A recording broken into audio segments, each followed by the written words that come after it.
عموماً یہ دیکھا جاتا ہے کہ لڑکا ہو یا لڑکی جب وہ شادی کی عمر کو پہنچ جاتا ہے تو ان دونوں کے اہل خانہ رشتہ تلاش کرتے ہیں جس میں مالداری اور مالدار گھرانوں کو ترجیح دی جاتی ہے۔ لڑکے والوں کا یہ رہتا ہے کہ اعلیٰ خاندان ہو، صاحب ثروت لوگ ہوں تاکہ حسب منشا جہیز وغیرہ کا مطالبہ کیا جا سکے۔ اور نکاح کا مقصود یہ ہے کہ دو خاندانوں میں میل ملاپ ہو جائے اور فریقین کے اہل خانہ ایک دوسرے کے قرابت دار اور رشتہ دار بن جائیں۔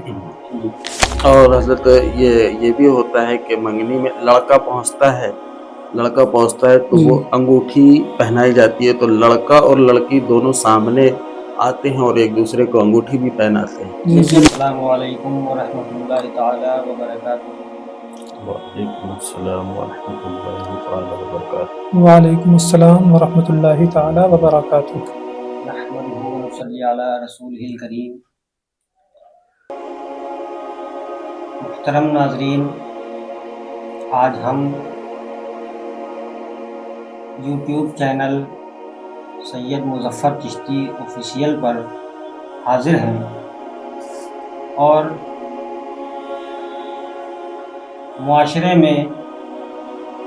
یوں تو انگنت بے جا رسومات اور خرافات پھیلی ہوئی ہیں، ان میں سے ایک شادی بیاہ میں غیر شرعی رسمیں بھی ہیں جن کے تعلق سے گفتگو کرنے کے لیے حاضر ہوئے ہیں۔ ہمارے دائیں جانب جامعہ سمدیہ کے موقر استاذ حضرت علامہ مفتی ظفر اقبال صاحب قبلہ مصباحی اور بائیں جانب حضرت علامہ مفتی رضاء الحق صاحب قبلہ مصباحی حاضر ہیں۔ آج کی ہماری گفتگو کا محور شادی بیاہ میں غیر شرعی رسمیں اور ان کا سد باب ہے۔ یوں تو یہ موضوع کافی وسعت رکھتا ہے، مگر آج ہم ان میں سے فقط چند گوشوں کو اجاگر کرنے کی کوشش کریں گے۔ میرا سب سے پہلا سوال حضرت مولانا رضاء الحق صاحب قبلہ سے ہے۔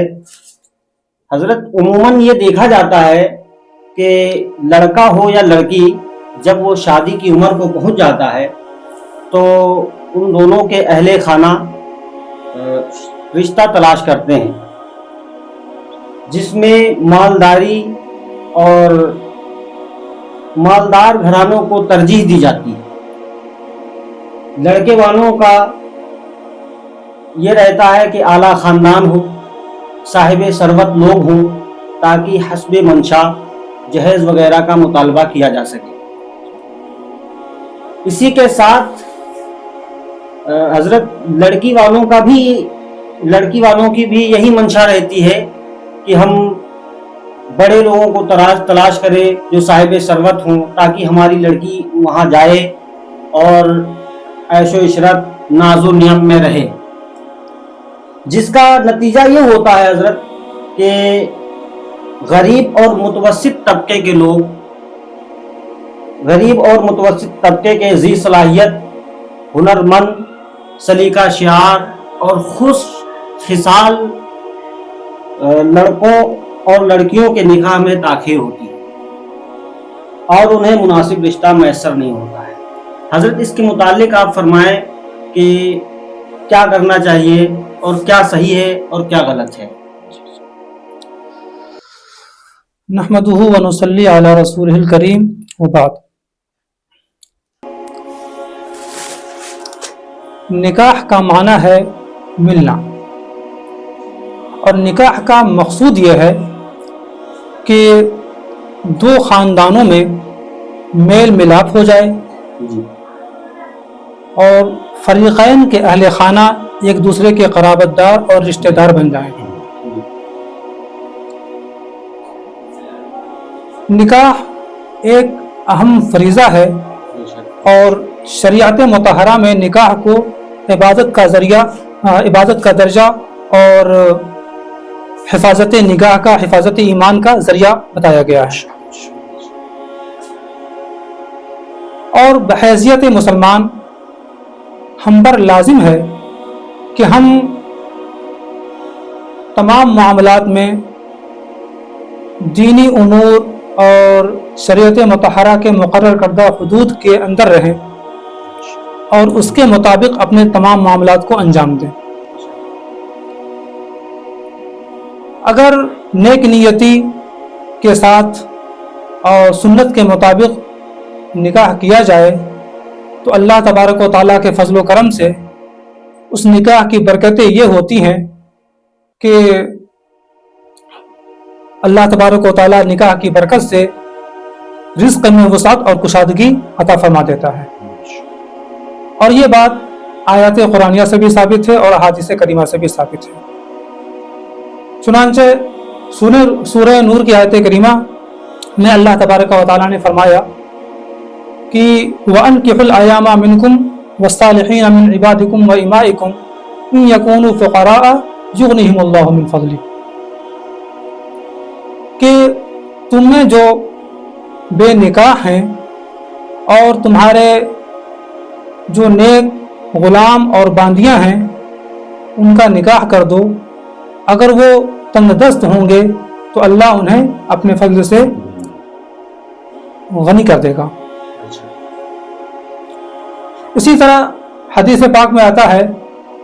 کہ حضور سرور کائنات صلی اللہ تعالی علیہ وسلم نے ارشاد فرمایا التمسوا الرزق بالنکاح، نکاح کے ذریعے رزق تلاش کرو۔ تو معلوم ہوا کہ اگر اچھی نیت ہو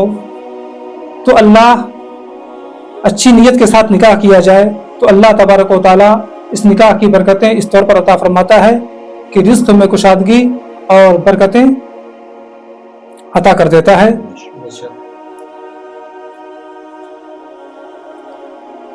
اور آپ اس حوالے سے جیسے سوال یہ تھا خاص طور سے کہ لڑکے والے جیسے دیکھتے ہیں علاوہ بیان جی کیا جی جاتا ہے، جی جی جی عام طور سے یہ بیان کیا جاتا ہے کہ ہاں مالدار گھرانے کو دیتے ہیں، یہ منشا ہوتی ہے جی کہ لڑکی صاحب ثروت ہوتا جی جی ہے، جی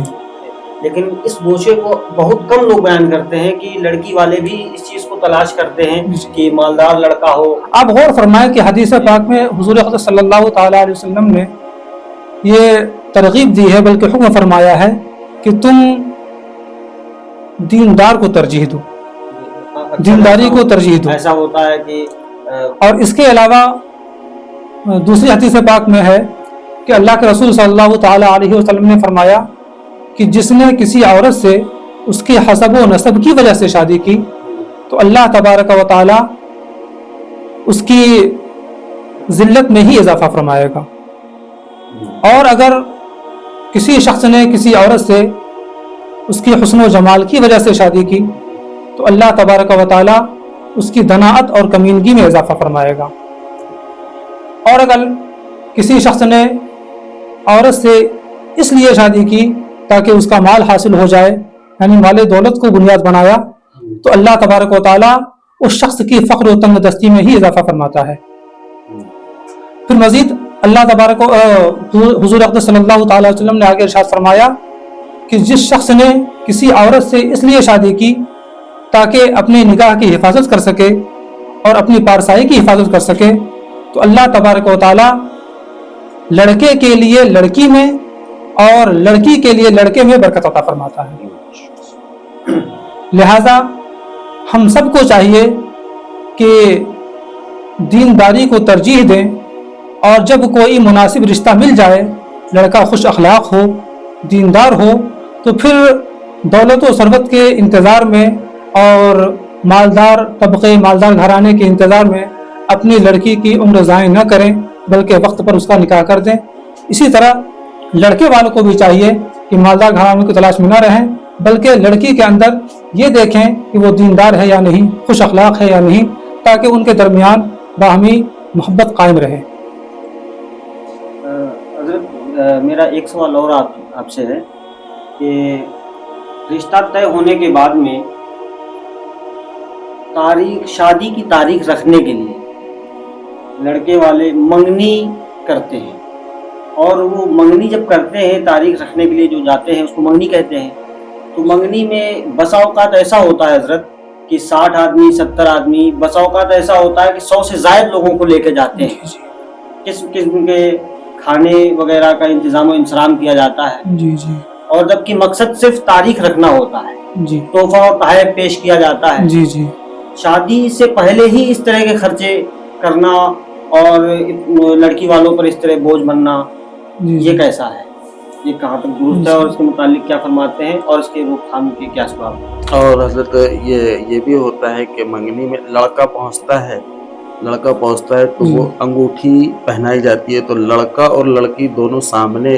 آتے ہیں اور ایک دوسرے کو انگوٹھی بھی پہناتے ہیں. جس بھی نکاح نہیں ہوا. جبکہ ابھی اس کے نکاح علاوہ ہوا اور بھی نہیں. مطلب اس میں لوگوں نے کئی اس طرح سے اضافے کر لیے ہیں. اور فرض کیجیے کبھی ایسا ہو جاتا ہے کہ منگنی میں اور شادی میں طویل وقفہ ہو گیا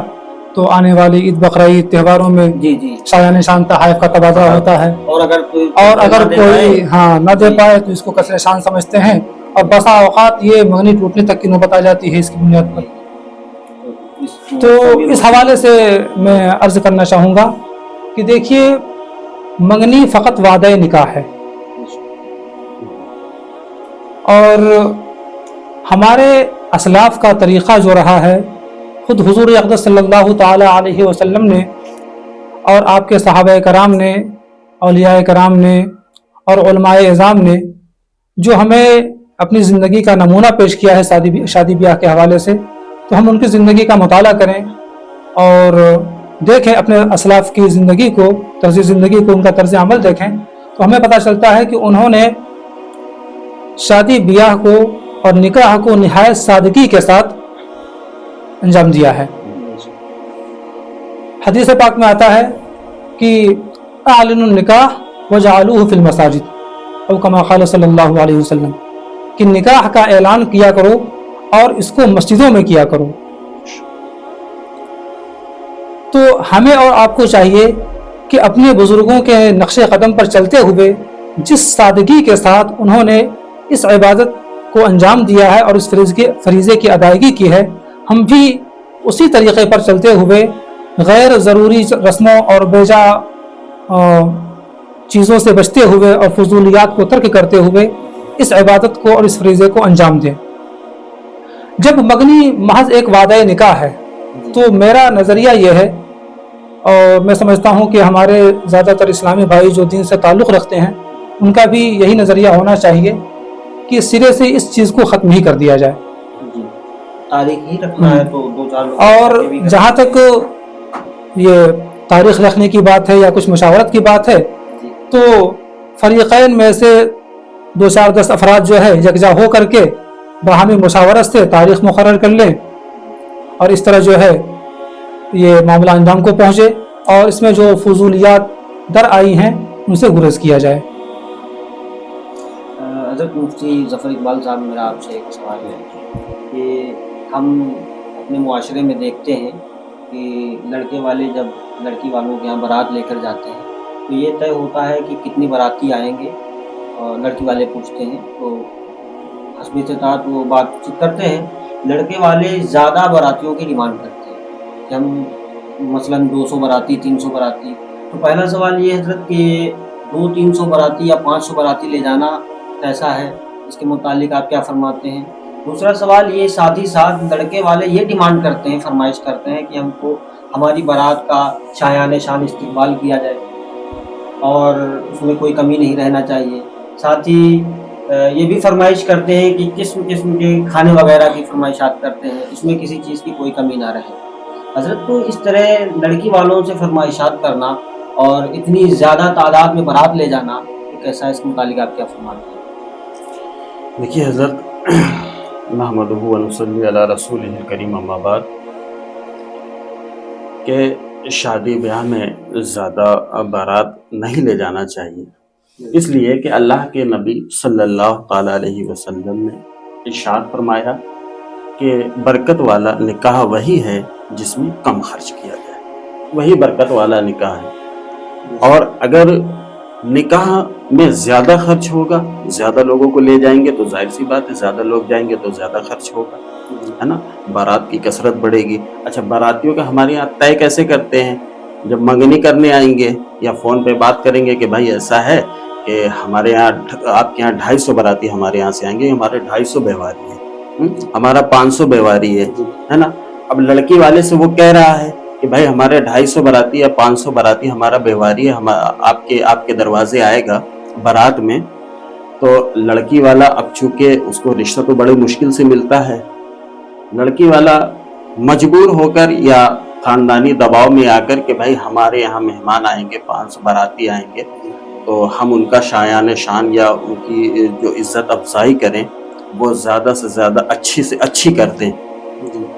تو پھر اس میں کرتا کیا ہے وہ؟ اگر اس کے پاس اللہ نے اسے مال و دولت سے نوازا ہے، اللہ نے اسے مال و دولت سے نوازا ہے، تب تو ٹھیک ہے کہ وہ اچھے سے انتظام کر لے گا، لیکن اگر وہ رشتہ بچانے کے چکر میں اور مالی حالت اس کی اچھی نہیں ہے تو پھر وہ کرے گا یہ کہ قرض لے لیتا ہے۔ اگر قرض نہیں لیتا، مثال کے طور پہ اس کے پاس مان لیجیے پراپرٹی ہے نا، تو ظاہر سی بات ہے کہ اب اس خرچ کو برداشت کرنے کے لیے یا تو وہ اپنی پراپرٹی بیچے گا تو اس کا بھی مالی نقصان ہے نا۔ اور اگر وہ سودی قرض وغیرہ لے رہا ہے تو ظاہر سی بات ہے یہ بھی اس کا نقصان ہے۔ اس کے لڑکی کی شادی کرنے کے چکر میں، لڑکی کی اپنی شادی کرنے کے چکر میں وہ قرض دار بن جائے گا، وہ زندگی بھر اپنا قرض بھرتا رہے، ہے نا۔ تو لڑکے والوں کو چاہیے کہ ہم جب بارات لے کر جائیں تو کم سے کم بارات لے کر جائیں۔ ابھی ہمارے ایک مصباحی برادر نے ایک جگہ شادی کی اور وہ بارات لے کر گئے جس میں غالباً سید امان میاں مہرہ شریف والے وہ بھی حاضر تھے، اس میں وہ بھی وہاں پر موجود تھے۔ جب وہ بارات لے کر گئے تو تقریباً 8 یا 10 آدمیوں سے بارات لے کر گئے اور انہوں نے مطالبہ کیا کہ ہم بارات لے کر تو آ رہے ہیں لیکن ہمارے باراتیوں کا آپ کھانے کا کوئی انتظام نہیں کریں گے۔ یہ لڑکی والوں سے کہا کہ ہمارے باراتیوں کا آپ کھانے کا کوئی انتظام نہیں کریں گے اور ہمارے باراتی صرف آپ کے دروازے آئیں گے، نکاح ہوگا، نکاح ہونے کے بعد ہم لڑکی کو لیں گے اور اپنے گھر واپس لوٹ جائیں گے، ہے نا۔ وہ لوگ وہاں پہنچے، صرف ناشتے کا انتظام ان لوگوں نے کیا تھا، کھانے کا کوئی انتظام نہیں کیا۔ صرف 10 باراتی پہنچے تھے، کھانے کا کوئی انتظام نہیں کیا اور بڑی آسان سے بڑی سادہ سی شادی کر دی گئی، ہے نا۔ اس سے کیا ہوگا کہ لوگ قرض سے بچیں گے۔ اور یہ مثال پیش کی ہمارے ایک عالم دین نے۔ اگر اس طرح نکل کر ہمارے سماج سے، ہمارے معاشرے سے نوجوان لڑکے نکل کر آئیں، اگر ہمارے معاشرے سے نوجوان عالم دین نکل کر آئیں کہ اب اگر ہم شادی کریں گے تو ہماری شادی ایسے ہی ہوگی کہ ہم صرف اور صرف 10 یا 5 باراتی لے کر حاضر ہوں گے، مسجد میں نکاح کر لیں گے، یا مسجد میں نہیں کریں گے تو ہم گھر میں نکاح کر لیں گے اور کھانے کا کوئی انتظام نہ کریں اور صرف ناشتے کا انتظام کریں، نکاح ہو جائے گا، نکاح ہونے کے بعد ہم واپس چلے آئیں گے۔ یہ سب سے بہتر طریقہ یہ ہے، کم سے کم خرچ ہوگا اور اللہ کے نبی نے فرمایا اسی کم خرچ والے نکاح میں برکت ہے، تبھی ہمیں نکاح کی برکتیں حاصل ہوں۔ ایک سوال اور حضرت آپ سے ہے یہ کہ آج کل میرج ہال میں دیکھیں حضرت، آپ جائیں دیکھیں گے غیروں کے طریقوں کو قوم مسلم نے اختیار کر لیا ہے۔ ایک طریقہ یہ رائج ہو گیا ہے بفر سسٹم، لوگ شادیوں میں انتظام کرتے ہیں جس کو بفر سسٹم کہتے ہیں، ٹیبل وغیرہ لگا دیتے ہیں اور ایک طرف سے اس میں کھانے وغیرہ سجا دیا جاتا ہے۔ اب باراتی آئے، مہمان وغیرہ آئے، اس میں ایک طرف سے پلیٹ میں بھرتے چلے گئے اور ایک سائیڈ میں کھڑے ہو کے کھا رہے ہیں۔ میرا سوال حضرت یہ ہے کہ یہ بفر سسٹم کا انتظام و انصرام کرنا، پھر اس پر اس سے کھانا چن کر کے لوگوں کو ادھر ادھر کھڑے ہو کر کے کھانا، اس میں عموماً یہ بھی ہوتا ہے کہ ضرورت سے زائد کھانا جو ہے تیار کیا جاتا ہے اور علاوہ ازیں اکثر و بیشتر دیکھا گیا ہے کہ جو لوگ آتے ہیں مہمان وہ عموماً کھڑے ہو کر کے کھاتے ہیں، حالانکہ بیٹھنے وغیرہ کا انتظام کر بھی دے کے تو بھی وہ کھڑے ہو کر ہی کھاتے ہیں۔ اور ساتھ ہی یہ بھی جتنا کھایا جاتا ہے اتنا ضائع اس سے زیادہ کہیں ضائع ہوتا ہے، کھانا ضائع بھی ہوتا ہے۔ اور دوسری بات یہ کہ لوگ کھڑے ہو کر کھاتے ہیں، اس کے متعلق آپ کیا فرمائیں؟ سب سے پہلی بات تو کہ چاہے شادی بیاہ ہو یا کسی میرج ہال کے اندر ہو یا کوئی بھی تقریب ہماری ہو یا گھر کے اندر ہو، جو طریقہ ہمیں اسلام نے دیا ہے وہ اسلامی طریقہ یہی ہے کہ ہمیں کھانا بیٹھ کر کھانا چاہیے، ہے نا، کھانا بیٹھ کر کھانا چاہیے، یہی پیغمبر اعظم صلی اللہ تعالیٰ علیہ وسلم کی تعلیمات ہے اور ہر مسلمان کو اس پر عمل کرنا چاہیے۔ رہی بات جو بفر سسٹم کا انتظام کرتے ہیں کہ میرج ہال میں شادی کرتے ہیں یا کہیں اور شادی کرتے ہیں، ٹینٹ وغیرہ لگاتے ہیں، وہاں شادی کرتے ہیں، اس کے بعد سارے کھانے سجا دیے جاتے ہیں، کھانے سجانے کے بعد پھر لوگ اب پلیٹ اٹھاتے ہیں، پلیٹ اٹھانے کے بعد ادھر ادھر ٹہل کے اپنے کھانا اکٹھا کرتے ہیں، یہ ساری چیزیں بفر سسٹم کے اندر ہوتی ہیں۔ تو سب سے پہلے تو ہمیں اس بفر سسٹم کو جو طریقہ ہے یہ ہمیں غیروں سے ملا ہے، بفر سسٹم کا جو طریقہ ہے یہ غیروں سے ملا ہے، یہ مغربی طریقہ ہے، یہ اسلام کا طریقہ نہیں ہے، اسلامی طریقہ یہ نہیں ہے، مسلمان کا اس پر عمل نہیں ہونا چاہیے، ہے نا، غیروں کا طریقہ ہے۔ اور جو اس پر ہم لوگ کھاتے ہیں تو اس کو یہ بھی کہتے ہیں کہ کھڑے کھڑے کون کھاتا ہے، انسان نہیں کھاتا، یہ جانور کھاتا ہے، گویا کہ یہ جانوروں کا طریقہ ہے، گویا کہ یہ انسانیت کے بھی خلاف ہے نا، انسانیت بھی اس بات کا تقاضا کرتی ہے کہ انسان کھڑے ہو کر کھانا نہ کھائے، انسان بیٹھ کر کھانا کھائے۔ اچھا، کھڑے ہو کر کھانے میں ہوتا کیا ہے کہ انسان گیا، اب ایک بار گیا وہ، ہے نا، تو اب جائے گا تو وہ ایک ہی بار، پھر اس کے بعد جا کے کہیں کھڑے ہو کر کھائے گا، تو وہ ایک بار جب نکالنے جاتا ہے تو پھر وہ تھوڑا نہیں نکالتا، پھر وہ نکالتا ہے کہ اب میں دوبارہ نہیں آؤں گا، ایک ہی بار میں جتنا مجھے نکالنا ہے میں نکال لوں، تو وہ ایک ہی بار میں نکالنے کی کوشش کرتا ہے۔ اب نفس کی حرص ہے کہ ضرورت سے زیادہ کھانا لے لیا، کھانی پا رہا ہے، وہ ضائع ہوگا، ظاہر سی بات ہے وہ جائے گا تو وہ نکالے گا اپنی پلیٹ، ظاہر سی بات ہے اپنی پلیٹ بھر لے گا، اسے ضرورت تھوڑی کی ہے تو وہ زیادہ نکالے گا، کیوں؟ اس لیے کہ وہ دوبارہ اب جائے گا نہیں، دوبارہ اس کو اب وہاں جانا نہیں ہے، تو ظاہر سی بات ہے وہ نکالے گا، سب جگہ گھوم کے زیادہ نکالا، اب وہ کھانا شروع کرے گا، جب وہ کھائے گا تو ظاہر سی بات ہے کھانا بچے گا، کھانا برباد ہوگا۔ تو اس کھانے کی بربادی سے بچنے کے لیے ہمیں چاہیے کہ ہم جو بھی تقریب کریں اس تقریب کے اندر ہم لوگوں کو بیٹھ کر کھانا کھلائیں اور لوگوں کو لگا دیں، چاہے جیسے بھی انتظام ہو ویسے انتظام کریں۔ اور الحمدللہ ہمارے آستانے پر عرس کی تقریب ہوتی ہے، اور ناظرین نے دیکھا ہوگا کہ عرس کی تقریب میں لوگ کیسے کھانا کھلاتے ہیں، ہے نا، کہ لوگ بیٹھ جاتے ہیں، ہوتا ہے، اس کے باوجود جو ہے ہزار کے ساتھ باقاعدہ سنت کے مطابق بیٹھ کر کے کھانا کھلایا جاتا ہے، یہ بہت بڑی بات ہے۔ لوگ لگے رہتے ہیں پلیٹوں میں نکالتے اور کھانا بھی نہیں برباد ہوتا، ہمارے آستانے پر ہوتا ہے نا، یہی اسلامی طریقہ ہے کہ لوگ بیٹھ کر کھائیں، کوئی بھی تقریب کرے اس تقریب کے اندر بیٹھ کر کھائیں اور کھانے کا ضیاع نہ کرے، کھانا برباد نہ جیسے کرے۔ یہ ہے شادی کے لیے میرج ہال بک کرنا، یہ ایک اضافی ہی تو خرچ ہے، اضافی خرچ، اور اس طرح کے انتظامات، حد سے زیادہ انتظامات کرنا، حد سے زیادہ لوگوں کی شرکت، یہ ساری چیزیں یہ بوجھ ہی بن سکتی ہیں، اور اس میں مطلب جو مال و دولت بے طریق صرف ہو رہا ہے یہ ضائع ہی ہو رہا ہے کہا جائے تو۔ میرج ہال جو لوگ بک کرتے ہیں تو 2-2 لاکھ 2.5 لاکھ 5-5 لاکھ کے تو خالی میرج ہال بک ہوتے ہیں، اور اگر بڑے شہر میں چلے جائیے لکھنؤ شہر وغیرہ تو 12-12 لاکھ روپے کی میرج ہال ہے۔ حسب استطاعت ہر چیز کرنا چاہیے، حسب استطاعت، جیسے شہر اور قصبے وغیرہ میں خاص طور سے کھانا کھلانے وغیرہ کی جگہ وغیرہ میسر نہیں ہوتی ہے، تو میرج ہال وغیرہ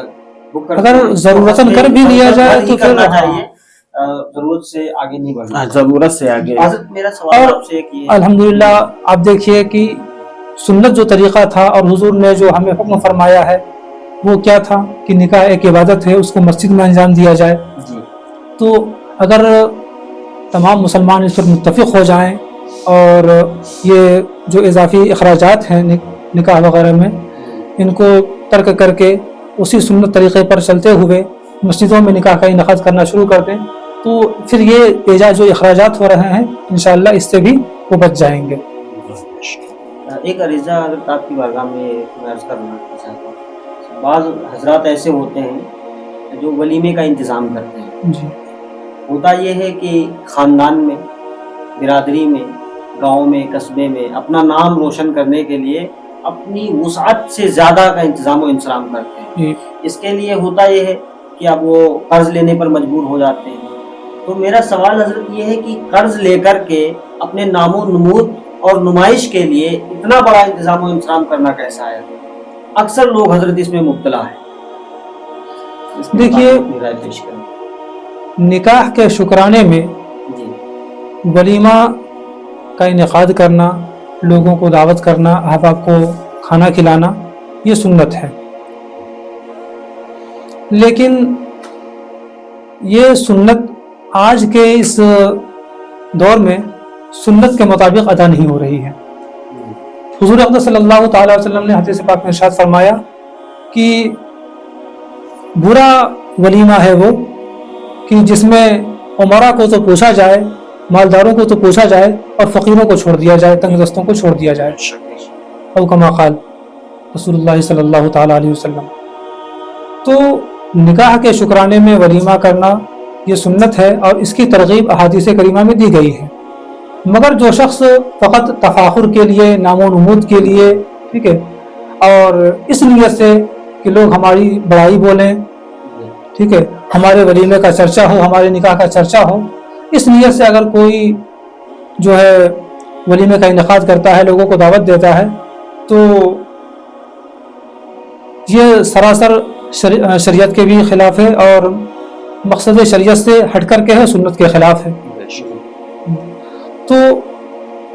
اگر ولیمہ کرنا ہی ہے، اور بے شک کرنا چاہیے، لیکن اس کے لیے ضروری یہ ہے کہ جو طریقہ حضور اقدس صلی اللہ تعالیٰ علیہ وسلم نے ہمیں ولیمے کے لیے بتایا ہے، اس سنت طریقے کے مطابق ہم ولیمہ کریں، نام و نمود کے لیے ولیمہ نہ کریں، تفاخر کے لیے ولیمہ نہ کریں. حتیٰ کہ فقہا نے یہاں تک فرمایا کہ اگر کوئی تفاخر اور نام و نمود اور شہرت کے لیے ولیمہ کرتا ہے تو بالخصوص علماء کو چاہیے کہ ایسی دعوت میں شرکت نہ کریں. حضرت میرے ذہن میں ایک سوال آخر میں آ گیا ہے، میں آخری سوال حضرت پوچھنا چاہتا ہوں کہ ہوتا یہ ہے حضرت کہ جب بارات پہنچتی ہے دروازے پر لڑکی والوں کے، اور نکاح کی محفل کا انعقاد جب ہوتا ہے تو بہت مرتبہ ایسا ہوتا ہے کہ لوگوں کے درمیان مہر کو لے کر کے بحث ہو جاتی ہے. بعض جگہوں پر تو یہ دیکھا گیا ہے حضرت کہ لڑائی اور جھگڑے کی نوبت آ جاتی ہے. جی بے شک بے شک. ہوتا یہ ہے حضرت کہ 50,000،